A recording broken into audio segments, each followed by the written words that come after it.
Component पता करने के लिए सबसे पहले आपको इस डायग्राम को देखना होगा।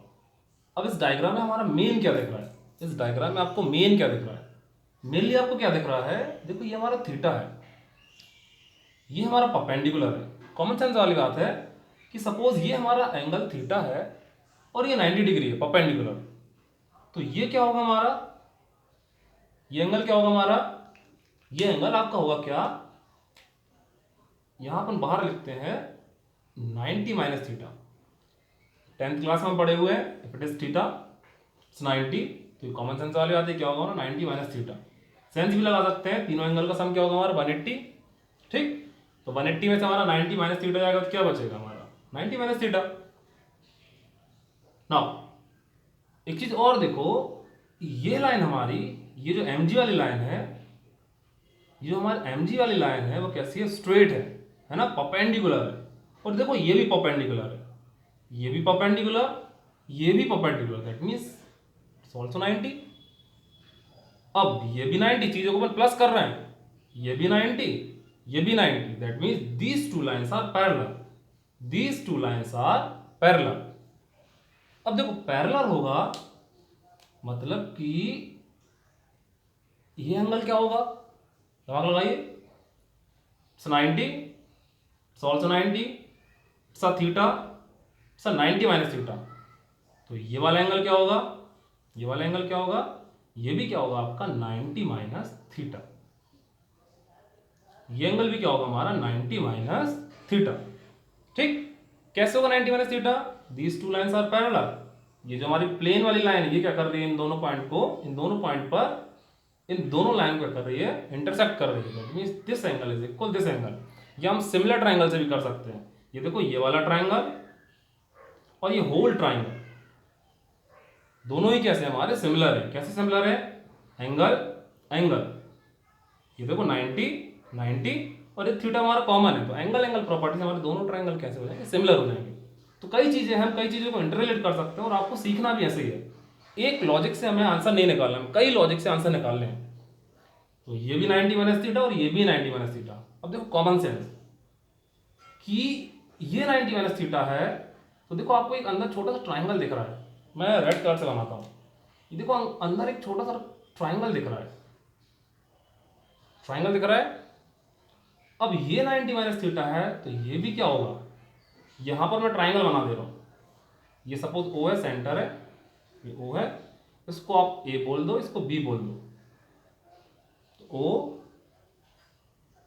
ये हमारा ए है और ये हमारा बी पार्ट है, ठीक। तो ये 90 माइनस थीटा है तो ये भी क्या होगा, वर्टिकल अपोजिट एंगल, ये भी क्या होगा हमारा 90 माइनस थीटा, ठीक। अब ये तो हमारा 90 है, नॉर्मल है, नॉर्मल हमारा प्लेन के परपेंडिकुलर है, तो ये 90 है तो ये भी 90, सेम चीज है। अब देखो ये 90 माइनस थीटा है, ये 90 है, तो ये एंगल क्या होगा, ये छोटू सा एंगल क्या होगा, देख रहा आपको, ये छोटा सा angle, it's 90 minus theta, it's 90 minus theta, it's 90, and what is the value of this angle, what is the value of this angle, इस एंगल की वैल्यू क्या होगी। तो यहां से भी आपको क्लियर दिख रहा है, इट्स 90 माइनस थीटा, ये एंगल थीटा बचा हुआ है, तो ये भी क्या होगा, ये भी क्या होगा हमारा थीटा होगा, ये भी क्या होगा हमारा थीटा। नाउ अब देखो थोड़ा सा सेंस लगाना है कि इस डायरेक्शन में क्या लग रहा है, ये हाइपोटेनस वाले डायरेक्शन में देखो ये वाला, ये क्या लग रहा है हमारा, ये आपका लग रहा है एम जी, क्या लग रहा है हमारा एम जी, ठीक। नाउ अब हमें इसका वैल्यू निकालना है, किसका वैल्यू निकालना है, इसका वैल्यू, इसका वैल्यू निकालना है। तो देखो यदि ये हमारा थीटा है, थीटा के साथ क्या होता है हमारा बेस, इस बेस का वैल्यू, इस ए ओ का वैल्यू निकालना है। कैसे निकालेंगे हम, कैसे निकालेंगे, cos theta, cos theta is equal, cos theta is equal क्या होगा हमारा बेस अपॉन हाइपोटेनियस। तो बेस क्या है हमारा, देखो बेस क्या है हमारा, ये ओ ए है, और हाइपोटेनियस हमारा, हाइपोटेनियस क्या है हमारा एम जी, मैं यहीं पर रख कर रहा हूं। तो कॉमन सेंस लगाओ, ये एम जी हमारा ट्रांसफर होगा, तो ओ ए का वैल्यू क्या हो जाएगा, इस तरफ लिख दूं मैं, ओ ए का वैल्यू क्या होगा हमारा, O A is equal m g cos theta. इस OA का वैल्यू, इस बेस का वैल्यू क्या हो जाएगा, mg cos theta, mg cos theta. ठीक, तो ये वैल्यू क्या होगी हमारी, इस डायरेक्शन में हमारी वैल्यू क्या होगी, इस कंपोनेंट की वैल्यू क्या हो जाएगी, mg cos थीटा। तो हमारा ट्राइगोनोमेट्री कहीं ना कहीं यूज हो रहा है। ठीक, और सेम हम इसमें क्या करें, सेम हम इसमें इस परपेंडिकुलर की वैल्यू चाहिए। थीटा के सामने वाला क्या होगा, परपेंडिकुलर होगा। चीजें रिपीट कर रहे हैं, थीटा के सामने क्या होगा हमारा, परपेंडिकुलर। तो perpendicular that mean sine theta. Sine theta का वैल्यू क्या होगा, p अपॉन h। और यू कैन से क्या बोलोगे आप, p that means AB upon hypotenuse mg।